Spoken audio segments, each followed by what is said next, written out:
Today we're going to talk about adding and subtracting positive and negative numbers. It can be really tricky.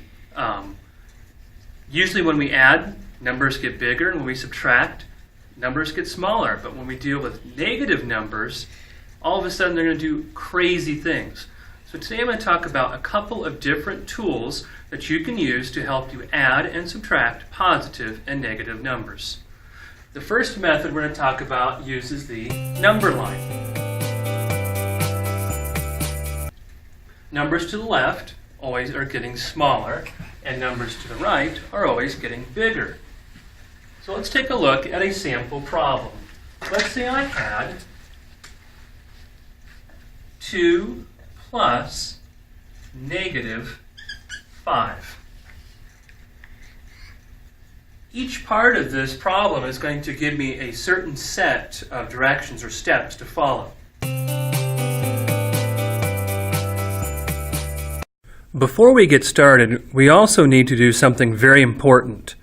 We need to make a little mini-me. So I'm going to very quickly draw a little mini-me on my pointer finger. So let's take a look at this problem. The first number, 2, tells me where I'm going to start on the number line. So I'll start at the 2. The addition sign tells me which way I'm going to face. Since I'm adding, I'm going to face towards the bigger numbers. So like this. Next, I look and see if the second number is positive or negative. In this case, it's negative. This tells me that I'm going to walk backwards, or this direction. The last number tells me how many spots I'm going to walk in that direction. So let's put it all together. I start at 2. I'm adding, so I face that way. I have a negative number, so I'm going to work my way this way, 5 spots. 1, 2, 3, 4, 5. I ended up at negative 3. So the answer to 2 plus negative 5 is negative 3. Let's try another problem.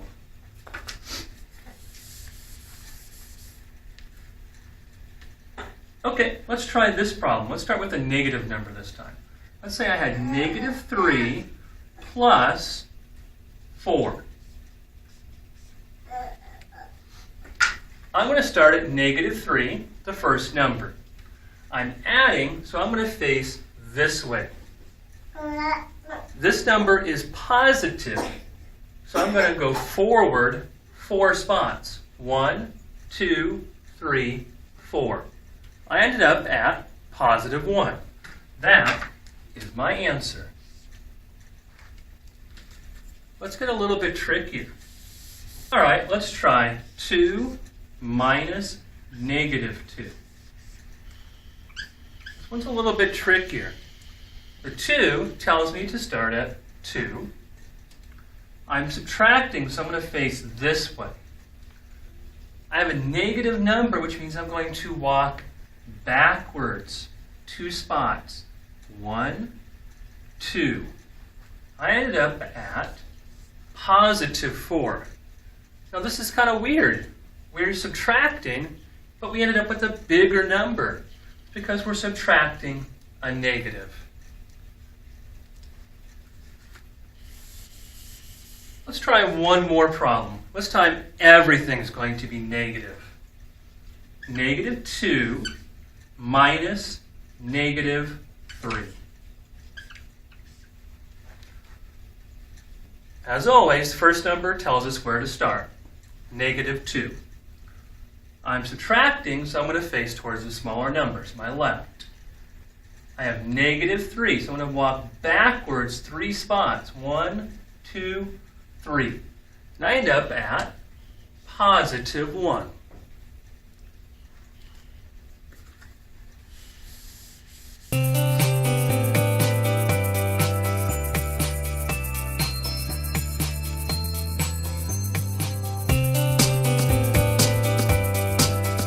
Just to do a quick review, let's talk about what each number tells us to do. The first number always tells us where to start on the number line. So in this case, at 2. The operation symbol tells me which way I'm going to face.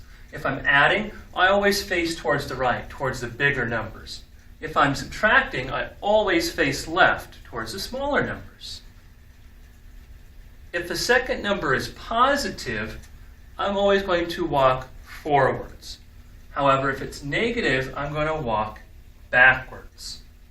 And finally, the last number always tells us how many spots we're going to walk either forwards or backwards. I hope that this video was beneficial and gave you another tool to use when adding and subtracting positive and negative numbers. They can be really confusing because we're so used to adding and getting a bigger number, subtracting and getting a smaller number. That's not always the case when we do positive and negative numbers.